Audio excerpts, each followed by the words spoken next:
আজ শ্রাবণ মাসের দ্বিতীয় সোমবার, আর আমি আর আমার বন্ধু মিলে বেরিয়ে পড়লাম শিব মন্দির যাওয়ার উদ্দেশ্যে। আর এখানে কথা বলতে বলতেই আমি পৌঁছে গেলাম শিব মন্দির, তোমরা দেখতেই পাচ্ছ। ওরা আমি এক জায়গায় বাইকটা রেখে দিয়ে শিব মন্দির দিকে উঠে পড়লাম।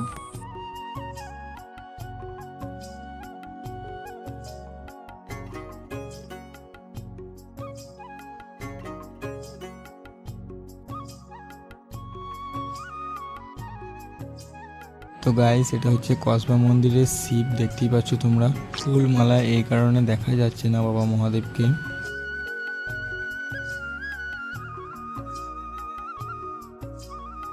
তো গাইস, আজকে প্রচণ্ড পরিমাণে ভিড় ছিল জল ঢালার কারণে। তারপর এখানে চন্দনের ফোঁটা নিয়ে নিলাম আমি, দেখতেই পাচ্ছ।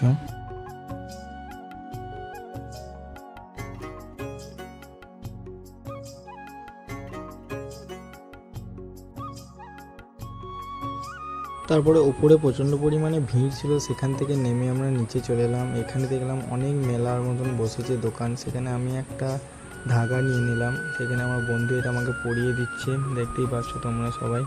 তো আজকের ব্লগটা কেমন হয়েছে তোমরা সবাই কমেন্টে জানিও। টাটা।